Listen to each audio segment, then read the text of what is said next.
very much welcome you to join our session, our new economy shortcut today, which is dedicated to mainly to one of our main topics, our fundamental topics, but then very concretely on a very political issue that will come about this week. I'm talking about populism. That is one of our research topics, and understanding why things happen and what this could mean and why people vote for populist. This is not the topic of today. We had this similar discussion on France a couple of months ago before the elections in France. We would very much like to discuss today what could be the consequences of a populist win in a major European country, which is Italy. And I will hand over to Julia, who will moderate and introduce our panelists. And I'm very looking forward to a very interesting discussion. Thank you. Thank you, Thomas. Yes, welcome everyone from my side as well. As Thomas mentioned, we decided for obvious reasons to dedicate this month's shortcut to Italy, because in less than 1 week, on 25th of September, Italians will vote again. And as polls have it, it might very likely be that Italians' next government will be formed by a right-wing coalition led by Giorgia Meloni and her party, Fratelli d'Italia, Brothers of Italy, together with Salvini's Lega Nord and Berlusconi's Forza Italia. So we're here to discuss today what will be the consequences for Italy and the Euro area of a potential right-wing government, and we'll do that today with our guests, Lucio Baccaro, director at the Max Planck Institute for the Study of Societies, and Holger Schmieding, chief economist at Berenberg Bank.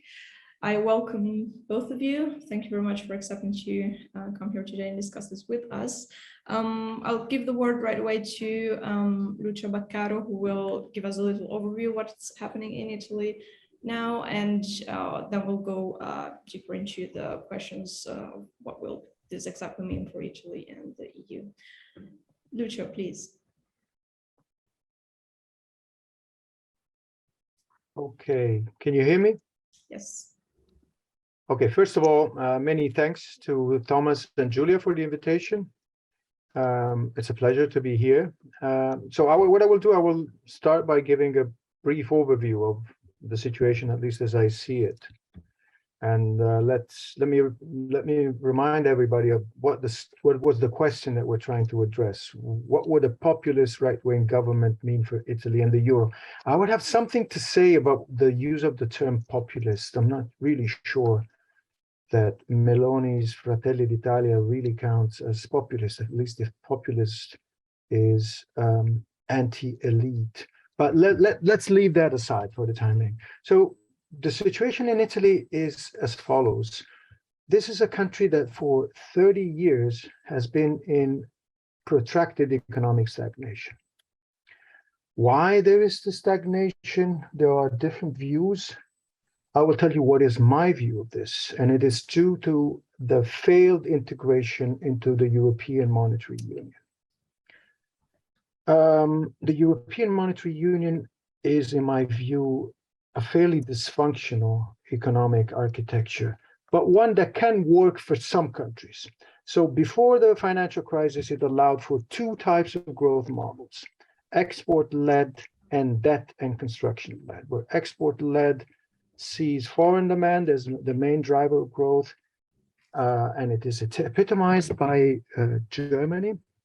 After it joined the euro, debt and construction-led is instead epitomized by Spain before the crisis and also Ireland before the crisis. It's a model in which aggregate demand is mostly domestic, and it is financed by making access to debt easier, which stimulates a construction boom. Now, Italy was unable to ride any of these two drivers, neither exports nor domestic demand, for reasons that we may discuss, but it will be too long at this point in time. That is the cause of its stagnation. not so much the lack of structural reforms. In fact, if you actually count the number of reforms, structural reforms, Italy generally comes on top of the list among European countries. So this country is in stagnation and in a constant state of being on the verge of economic collapse. What happens? Faced with an emergency, the so-called responsible parties, where responsible is between quotes, feel the urge to come together in the name of national emergency, national salvation. They come together, they form a government of national solidarity, national unity, and they empower a technocratic government. This government is supposed to do the dirty work, namely to implement structural reforms, which allegedly Italian society continues to reject. The results are constantly disappointing, in particular, growth that does not restart. At the next elections, these responsible forces are punished by voters who shift towards organizations or parties or just movements that can credibly present themselves as not being compromised with the status quo, as being new. Now, this has happened several times already. Italy had a technocratic government for the first time in 1993, 1994, then it repeated. And again, then the emergency was joining the euro, the second phase of European Monetary Union. Then it was the euro crisis, and it was the Monti government, another technocratic government in 2011, and in 2021, faced with the pandemic and the requirements of Next Generation EU, it was the Draghi government. 3 examples. Now, when I say that there are parties that benefit from the aura of newness, of being new, this happened in 2013 when the 5 stars came to prominence for the first time. It happened again in 2018 when they got an avalanche of votes in the political elections of 2018, but it also happened to others. In 2014, with the European election, it was Renzi's PD that benefited from the ability to present itself as new. Every time when they get into government, these new forces disappoint, and so they are punished at the next turn. Now it's the turn of Meloni. Meloni is not new at all. In fact, she personally was a minister in the Berlusconi government between 2008 and 2011, but she has been in opposition with her party since 2011. And especially she's been in opposition to the Draghi government when all other parties were in government. So what the opinion polls say, and let's remind ourselves that the opinion polls have stopped being published 2 weeks ago approximately. What every opinion poll says is that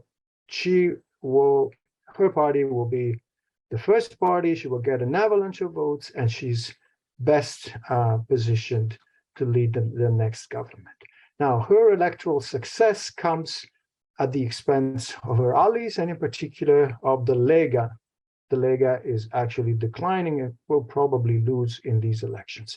Is this a populist party?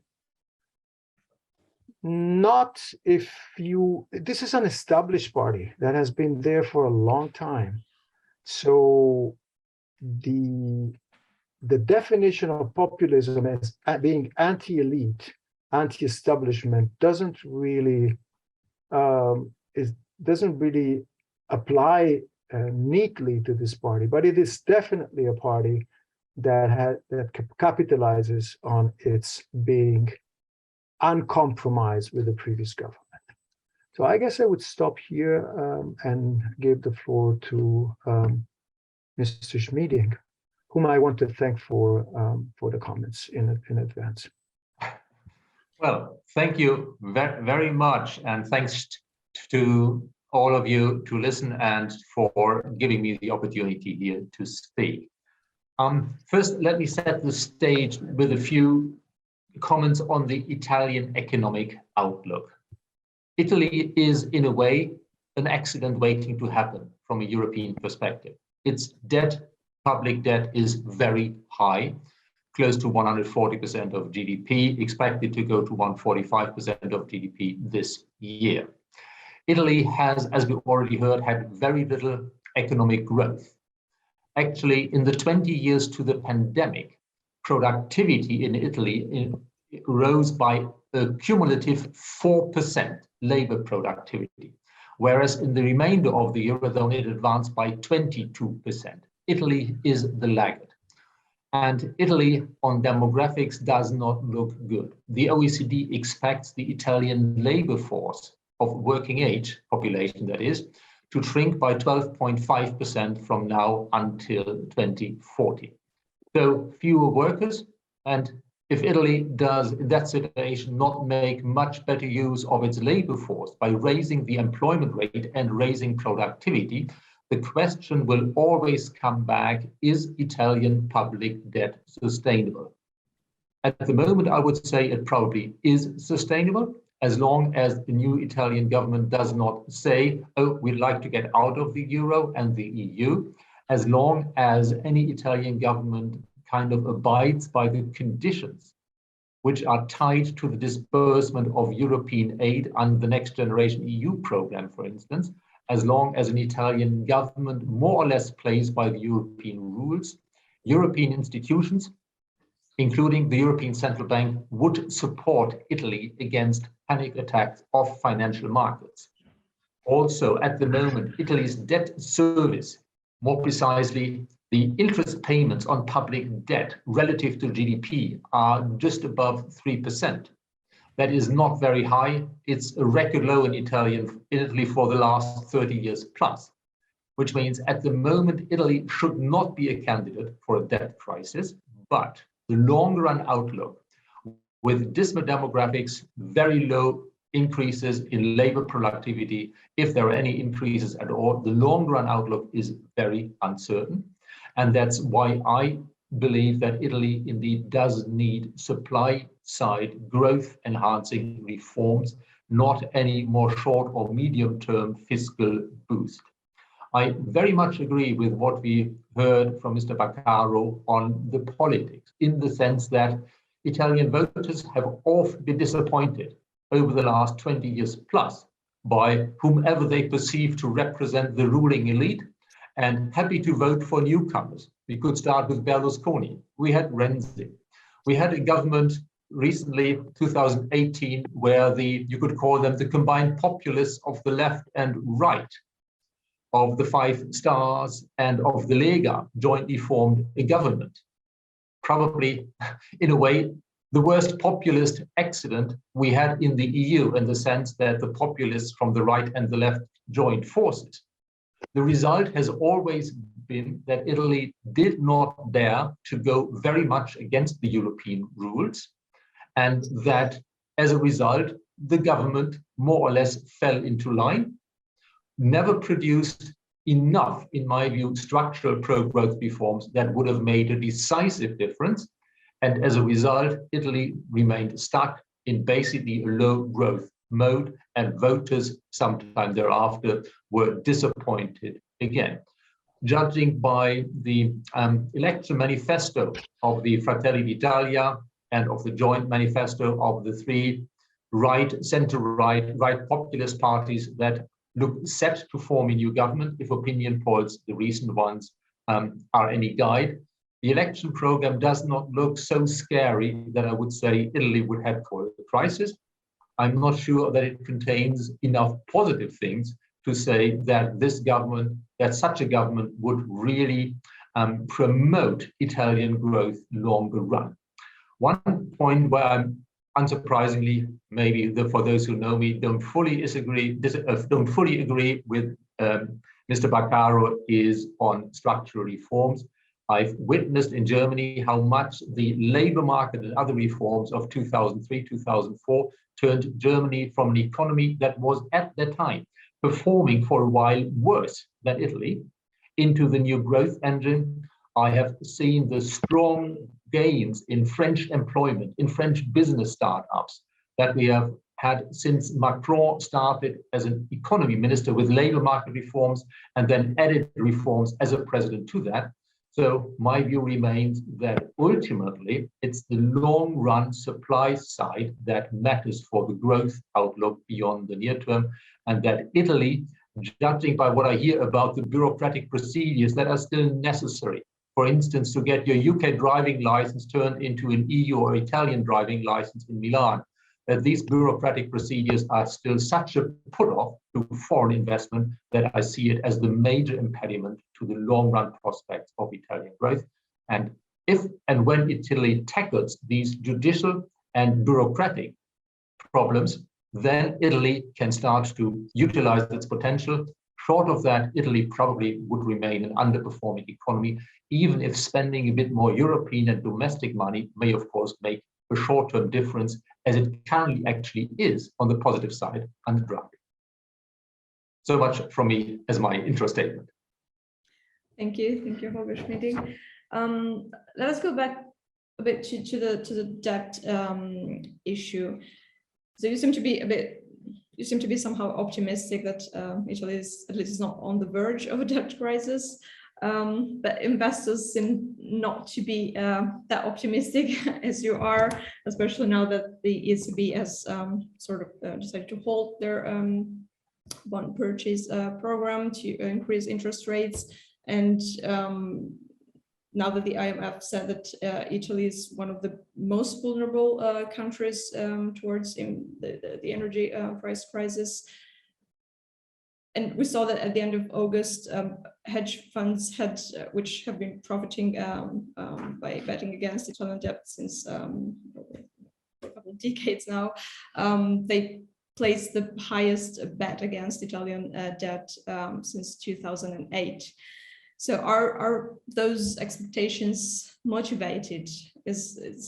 Or I am asking now maybe to Lucio Baccaro, is a potential right-wing government the last drop that would maybe mean a debt crisis for Italy? First of all, let me say a few words about what Mr. Schmieding said. It's unsurprising. I mean, I'm not surprised at all that we disagree on what we disagree. And I wonder whether at some point we should discuss this disagreement more in depth, like the importance. Happy to do that at length. Yes, I know it's a very fundamental point, and I know that Thomas Frick and I have discussed that for the case of Germany for decades already. I think part of the problem here is a misunderstanding and misreading of the German economic miracle, which is being attributed to structural reforms. But this is not the topic today, okay? We will. Exactly. I'd happily join you in that, but that would really take us beyond the issue of Italy today. Let's just, on that one, agree to disagree. Let's agree to disagree, but there is an element of that, of your argument, which is important for the Italian situation. Where I fully agree with him is in the macroeconomic picture. So I am actually slightly less optimistic than you. I mean, if I look at what really counts for debt sustainability, which is R minus G, that R minus G on average between 1999 and 2019, R is the interest rate paid on the stock of debt, and G is the growth rate, either both nominal or both real. Let's say nominal, it's going to be more helpful. R minus G in the 20 years before the pandemic, 1999 to 2019, on average, has been negative for 20 advanced countries by 0.25%, and negative by 0.01% for the Euro 10 countries. So the Euro 11 minus Italy. With a negative R minus G, the problem of debt sustainability disappears. It doesn't matter if you have a primary surplus or not. So basically, and this is one of the reasons why I say that the economic architecture of the euro is dysfunctional, we shouldn't have worried so much about having primary surpluses. But this applies to the Euro 10 countries. It doesn't apply to Italy. In Italy, in these 20 years between 1999 and 2019, R minus G has been positive by 1.8%, which is the highest value of all. So the interest rate paid on the stock of debt has been systematically higher on average than the growth rate by 1.8% per year. This means that the Italian debt has an inertial tendency to grow. And this means that Italy needs to have primary surpluses just to counter this inertial tendency of debt to snowball. Now, if you calculate how much it would be necessary in terms of primary surplus for Italy just to stabilize the debt at 154% of GDP, it would be 2.7% per year, which is huge, just to stabilize at 154%, let alone reduce it. So, I mean, the experience of the past 20 years in the euro says that Italy's debt is not really sustainable. Or I should say, it is sustainable if the markets believe it is sustainable. And where do markets' expectations come from? They come from the behavior of the ECB. So if the ECB supports the Italian debt, then the Italian debt is sustainable. If the ECB decides suddenly, oh, you know what, we go back to the previous phase, the Trichet phase, the phase before whatever it takes by Mario Draghi, then I don't think, honestly, that Italian public debt is sustainable, which brings me to another point. So what will be absolutely crucial is TPI, Transmission Protection Instrument, this new instrument that the ECB has introduced in July, which basically says, I don't know how legal this instrument is. It will certainly be challenged in Germany in front of the German Constitutional Court, but essentially says, with the TPI, the ECB says, we're willing to close spreads. However, there are some conditions. As we know, these conditions are not really spelled out, but they have at least two important constraints. Respect of the existing fiscal rules, which are suspended until 2023, and the commitment to the obligations of the next generation EU. So, in a way, the point is the Italian debt is sustainable if the ECB wants it to be sustainable, but the ECB will make it sustainable, first of all, if it can make it sustainable, i.e. if its actions are deemed legal, and also if the government respects some conditions. And some of these conditions are linked to the respect of the next generation EU, which is one of the reasons why I don't think that the new government, the new right-wing government, will really challenge the European authorities, will get into a fight with the European Commission the way in which the government of 2018, the Five Stars and Lega tried to do. And let's remind ourselves, it was a really tiny challenge. It was a desire to increase the public deficit to 2.4%, which is still below the 3%, but it was higher than the recommendation associated with reducing the structural deficit for a high debt country like Italy. The bottom line is that Italy has been for several years, for the past, I would say 20 years at least, with regard to economic policy, being ruled from outside, and it will continue to be ruled from outside.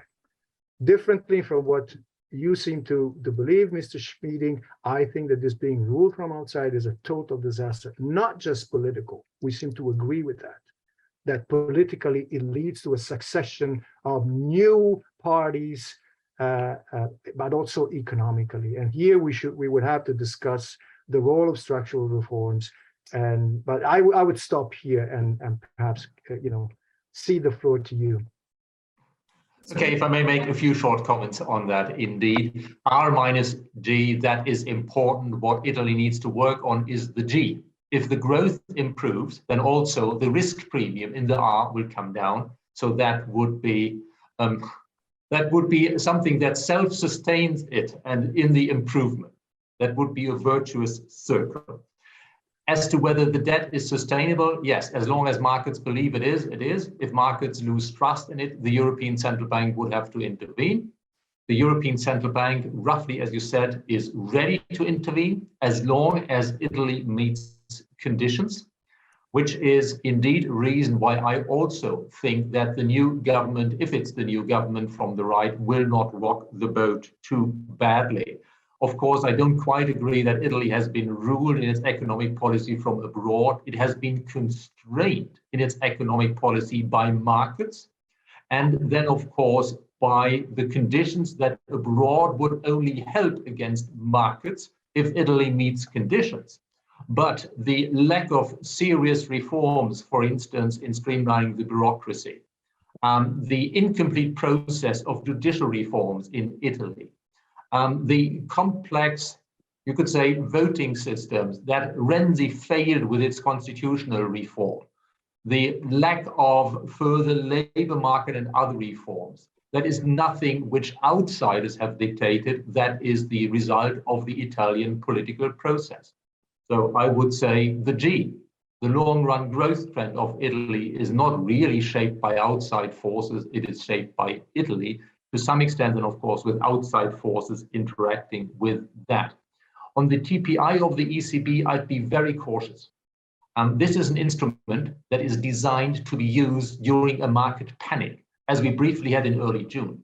This is not an instrument designed to keep the yield spread low for long, or to keep the yield spread well below where other factors like long-term consideration politics would otherwise bring it to. So the hurdle for the ECB to activate the TPI, the transmission protection instrument, is very high, and you mentioned one of the reasons behind that. If it's used under circumstances which do not look like an irrational market panic, which do not look like the disorderly that Lagarde and the ECB have said, if it is used just to contain or counteract a more gradual increase in risk spreads, then it would face a serious legal challenge in Germany, which in that case may then actually lead the Constitutional Court in Germany to say, oh, this is indeed not legal. Thank you. I would, so there is a little request of intervention from one of our guests, Antonella Stirati, Professor of Economics from University of Rome, and I would like to give her the right to talk. Let me see if this works. Antonella, can you hear us? Let me see, can you hear me now? Yes. Okay, thank you.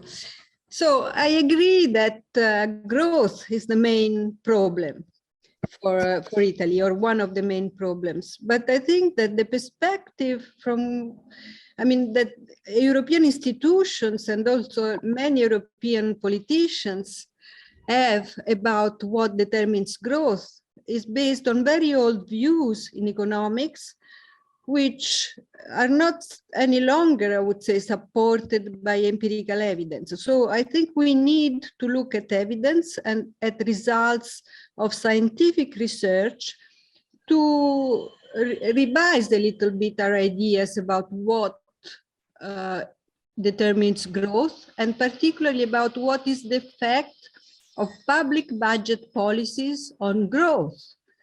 For example, a number of works, including some which I have collaborated to write and publish, demonstrate that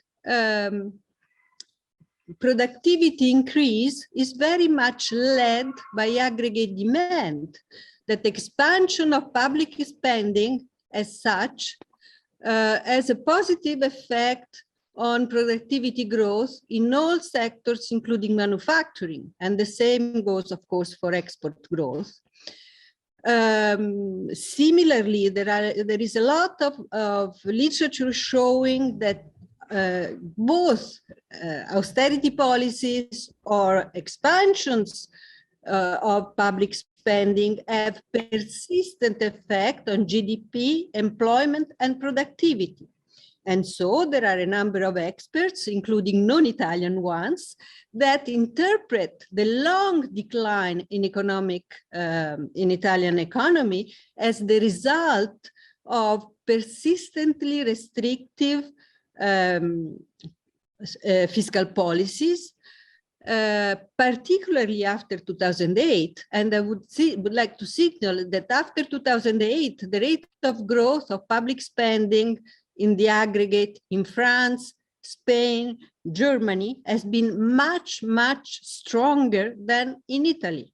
So I think these things should start to become part of the conversation. Otherwise, we stick to very old conventional views, which are not very well supported, and mistakes in economic policy turn out in serious damage in terms of social life and political consequences. I quite agree with Baccaro's analysis about Italian politics. Thank you very much for your attention. Thank you, Antonella. I'm not sure if one of you wants to react to that.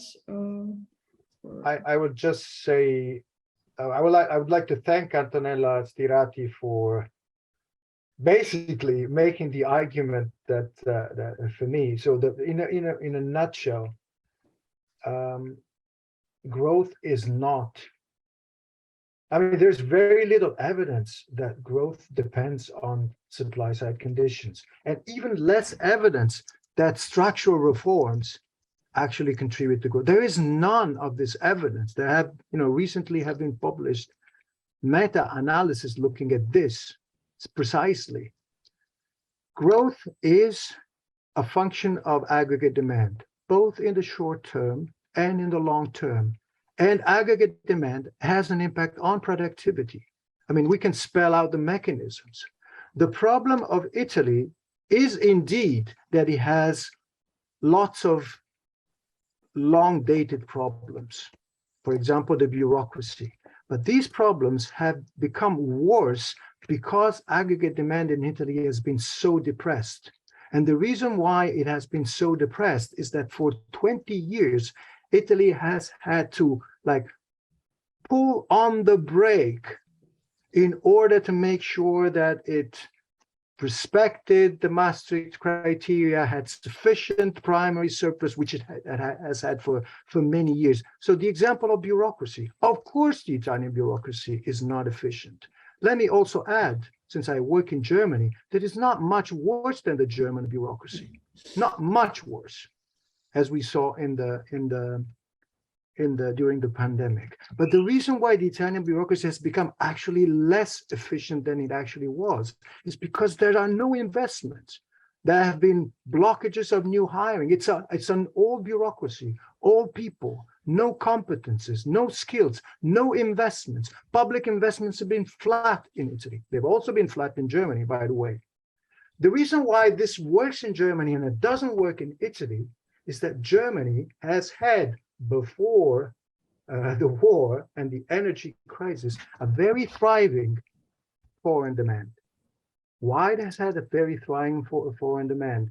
First of all, because its industrial specialization is different, and also because it has benefited from very hefty real exchange rate devaluation, thanks to the euro. In this regard, yes, wage moderation and the repression of domestic demand were actually helpful for the ability of the German economy to capture foreign demand. Now, this recipe has been desperately the Italian politicians, including technocratic governments, have desperately tried to apply this recipe to the Italian economy, but it's not possible to do so. For two very simple reasons. The Italian export sector is too small. Even if you boost its competitiveness, it will not be able to carry the rest of the economy onto its shoulders the way the German export sector was able to do after, from approximately 2002, 2003 on. Until that age, Germany also was in a stagnation, because it was a stagnation of aggregate demand, which continued. Second, the Italian export sector is much more price sensitive than the German one. Well, not much, slightly more price sensitive than the German one. The German export on average is also price sensitive, but differently from Germany, which benefited from a real exchange devaluation in the euro, Italy experienced the opposite phenomenon, real exchange rate appreciation. So the plan that Italian politicians had, starting with the Prodi government, with the Ciampi government, to turn the economy into an export-led economy, was doomed from the start, and it actually failed. Simultaneously, the other growth model, the stimulation of domestic demand through by making access to credit more easy for households and for developers, also was not an option, because domestic demand had to be kept in check. First and foremost, the public budget. So Italy has condemned itself to stagnation. Neither driver was viable. Look what's happening now. As soon as they relaxed a little bit one of these constraints during the pandemic, with so-called super bonus 110%, you had a boom in construction. And as a result, Italy's growth is still growing faster than anyone else. So that tells you there's nothing systematically wrong with this country. There are just very wrong macroeconomic policies. That's that would be my analysis of the Italian stagnation, which I don't think is very different from what Antonella Sirati. Perhaps if I may, I would. I mean, we can't, even if it's really a very important question to define what has been the reason for what Italy's situation is. But maybe this will take us out of the proper the discussion that we wanted to have. But maybe I would suggest, even to get back to the current, or to the next, probably next government, even if Italy, even if we'd agree on the sense of supply side reforms, I mean, looking politically at that, Germany has done that in a very short period of time with a high pressure and with people who had to suffer in a way. And there are parties that still suffer from these reforms today. And I wonder if the Italian, just from a political point of view, and maybe you agree, Lucio, would ever accept such policies after whatever 2 decades with no growth in real income and very more or less depressed situation on the labor market and so on. So maybe even if you could convince Holger us that supply reforms are the big thing to do, I would think in the current situation, in the current, and what we will maybe see on Sunday, this is maybe very difficult to imagine, but maybe Lucio, you can say something on that, and that would lead me to maybe a little bit back to the question: will this new government, if polls are right, and we have in mind that the polls are 2 weeks ago and so on, but if the polls were right, what will change, and will this change anything in the perception of Italians? Yeah. Do you want to jump in, Holger? Go ahead. Okay, if I may jump in. First of all, austerity is not a prerequisite for growth. Austerity sometimes can be necessary to basically regain trust in bond markets. If you want to borrow money, you need to convince the lenders that you're willing to do what it takes to pay it back. But austerity is not what you need for growth. And what you need for growth is ultimately, beyond the business cycle, more supply. During the business cycle, it is always the same. Demand goes up, productivity goes up, there is a link. But beyond the business cycle, for the longer run, that is the growth trend around which your business cycle oscillates, that's where supply comes in. And the German and French examples are cases in point where for major European economies, supply side reforms have made a difference. But the major point I'd like to make is here, that if you do something on supply, you can afford to have more demand. That is, these can go hand in hand. And Italy has now an almost unique opportunity. Namely, it is getting a lot of money from the EU through the Next Gen EU program, around 200 billion euros for Italy. And the fiscal rules are, at the moment, so put it that way, relaxed, and will likely be interpreted somewhat flexibly going forward. That is, if the government gets it right, it could combine supply-side reforms with what is a further fiscal stimulus, which is basically what Draghi has already been doing.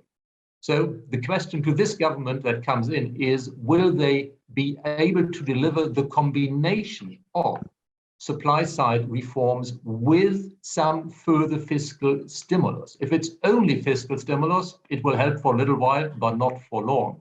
The unique opportunity is that unlike countries in the debt crisis, which unfortunately, and I was very much against excessive austerity at the time, that unfortunately were forced to do supply-side reforms while demand was contracting. Now, Italy has the opportunity to do supply-side reforms while demand is growing and will be supported by European money. So there is an opportunity. I hope the government grasps it, of whatever persuasion, but it's of course an open question. Yeah, I would agree with this actually.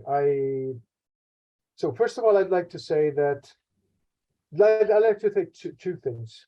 That doing supply-side reforms is much easier when the economies grow. Much more difficult to do supply-side reforms when you are stagnating, or even worse, when your GDP and GDP per capita is declining. Second, what kind of structural reforms we're talking about here? It's no longer labor markets. The labor market reform is no longer part of the discussion. Why? Because if you look at the Italian labor market, virtually all labor contracts are super flexible. They're a matter of few days sometimes. So there's been an explosion of super flexible short-term contracts, which penalizes especially the young.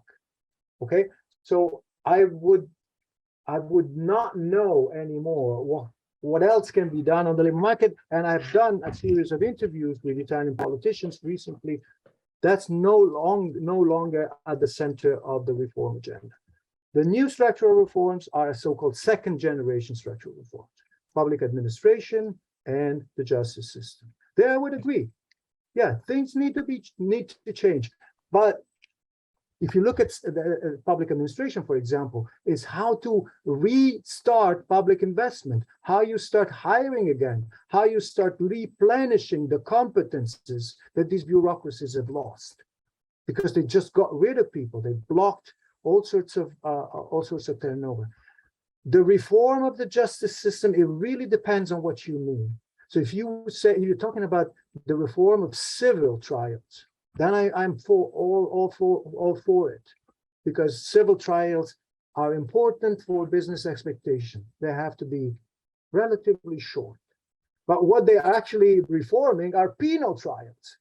That's what they want to reform. And I really don't know why is this helpful. And there is a serious problem with letting some dangerous types like mafia type, as well as corrupted politicians, off the hook. So in a way, I agree that of course, Italy has lots of supply side problems. It's easier to do supply side reforms if you're growing, and you can grow if you don't block systematically all possible drivers of growth. You block the public budget. The foreign demand is impaired for the reasons that I have just talked about. Internally, there is no wage push. Real wages are flat. They've been flat for 20 years. That's also what the data show. So there are no active drivers of demand growth. Without that, politically, it becomes also much more difficult to implement supply. The right supply side reforms that need to be implemented. Thank you. I saw that Robert Brandt his hand up. I'm not sure if you want to intervene. I'll give you the right to talk. Otherwise, we'll go. Can you hear us? Okay, maybe that was hold request. I would then maybe just go back a bit to the shift the focus on the EU level. Well, we saw that Meloni has gotten much more moderate, let's say, in the last weeks, be it for campaign reasons or because she has gone wiser. But for sure, we know that she will not advocate now for an Italy exit and so on and so forth. But still, she is the head of the conservatives, of the European conservatives and reformists. So what that would mean then for the European integration, especially in a moment in time where like a closer coordination, a closer integration is needed? Would that just hold, or the process of European integration, how disruptive could that be for that? Okay, shall I answer or? Okay, so as I said, I don't think that the Meloni government, and it's not clear that there will be a Meloni government. Maybe we need to discuss this, okay? But let's say a center-right government is unlikely to challenge European rules, at least at the beginning. Why should they? I mean, the Stability and Growth Pact is still suspended for another year until the end of 2023. The position of the European Central Bank has changed dramatically compared with the Euro crisis. As Holger said, there's a fair amount of money that is arriving. I mean, the national plan, which is linked to the Next Generation EU, probably needs to be revised, because it was conceived at a time in which energy prices were much lower, and so. But I think there would be like marginal changes. There will be no challenge, as far as I'm concerned.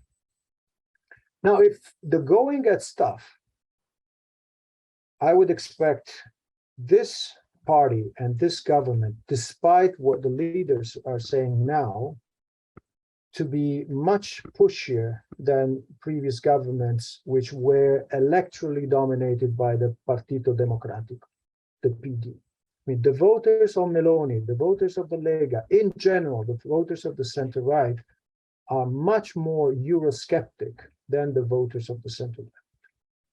The attitudes here, and she has said it very clearly, is that now the era in which Italy was purely a policy taker, whatever came from Brussels was good by definition, and the Italians just adapt. This is the politics of the vincolo esterno is probably over. So the government will probably try to assert its view of the national interest more forcefully than it has done. Where will this happen? In the discussions around the reform of the Stability and Growth Pact, for sure. Is this a bad thing or a good thing? I think systemically, paradoxically, although I have no sympathy for a center-right government, it could be a good thing. Let me explain to you why. The reason why the European governance system is so dysfunctional is that the northern countries don't really have, and by northern countries, I essentially mean Germany, which dominates the northern front, don't have real incentives to implement real change. By real change, I mean introducing measures for the sharing of risk or even mutual debt. Why should they do that? And the southern countries in the Euro crisis did not have the ability or the willingness to put forward a threat. Like either things change and we seriously reform European institutions, or the Eurozone breaks down. In the absence of this kind of threat, as I said, there are no incentives to change. And so what happened during the Euro crisis is that the burden of adjustment was entirely shifted onto the shoulders of the southern countries. They had to adjust through austerity and structural reforms. Now, what happens if there is a threat that the euro may break up? Well, basically, the northern countries have to think, what is more painful for us, a breakup of the euro or agreeing to a reform of the fiscal rules that leads to the sharing of debt or the sharing of risk? Now, this is to a certain extent a hypothetical, but I have been studying this problem at the Max Planck Institute by doing a series of surveys of voters in Germany and in Italy. And the results, and now these results are robust, is that faced with this kind of alternative, contrary to what we think or have been saying so far, German public opinion is much more willing to say, okay, let's reform. It is better to keep the euro, even if it means introducing some form of mutualization of debt, than letting the euro collapse, because if Italy pulls out of the euro is in serious danger. Now, another element that we need to consider is that the situation is changing very quickly. And it's changing very quickly also in Germany. So what I just said about the German growth model no longer applies. I mean, Germany is now in a current account deficit after a very long time. It's unlikely that it will be able to grow thanks to external demand. So the German growth model itself will have to change. And it may become a question mark whether public opinion in Germany, political elites in Germany still think that having a common currency like the euro is better than the next best alternative. Okay, if I may add a few facets to that, I agree on quite a few points, but certainly not on all the points. The German growth model is not to have growth led by exports. The German model is to be a good place to create jobs and to invest. Germany has, as a result of its 2003-2004 reforms, turned around, and that's the key point. It's not the up and down of foreign demand that made the difference. As to the German attitudes, absolutely, Germans are ready to invest quite a bit, into the EU, the cohesion of the EU, to preserve the euro. Certainly, there is flexibility. But if it will remain the story, any sharing of risks will have to come with what you could call a pooling of sovereignty, or what you could call more nastily that lenders are in control to some extent. That is, any sharing of risks will not be unconditional, but it will likely be conditional. And that brings us back to the discussion we had about what conditions would be good. I don't like austerity conditions. I like these pro-growth reform conditions. So much about the sharing of risks. As to the outlook, let me repeat the point that Italy, on its current growth trajectory, on its recent productivity trajectory, is, from the fiscal side, not sustainable. And this eventually may turn into a self-reinforcing vicious circle. But we are nowhere close to that for the time being. In the wake of the pandemic, in the wake of Putin's war against Ukraine, any government in Italy is in a unique opportunity to count on, you could say, more European solidarity than usual, but it won't be quite unconditional. I agree that basically any new government, especially if newly elected, it has the support in parliament, which Draghi was lacking in the end. Any new government has a chance to get a few things done. And if the balance of the things that any new government, be it Meloni or be it somebody else, or some other combination, does a few good things, Italy could benefit. That to me is, well, the open question. And bond markets spreads have risen significantly, yes. But the rise in yield spreads that we've seen in Europe is largely in line with the overall rise in spreads, in yields that we've seen, with the new assessment of what the ECB is likely to do.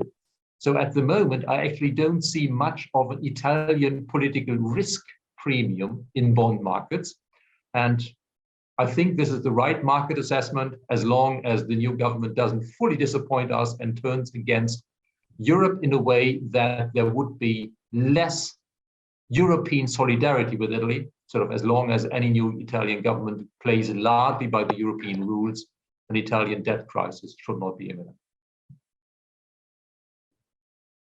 Thank you, Holger. There may be a last question that goes back to the recovery plan.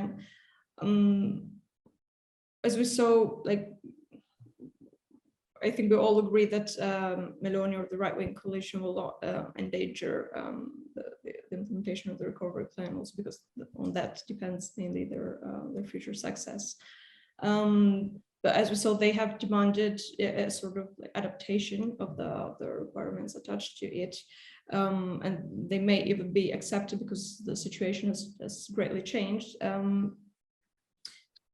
But could this be, I mean, in many of the, if we see the electoral programs of the Italian parties, the ecological question is widely underrepresented, and it is so as well in the right-wing coalition. And one of the things that Meloni is also claiming is that now it is not the right moment for the huge green investments that were promised at the beginning of the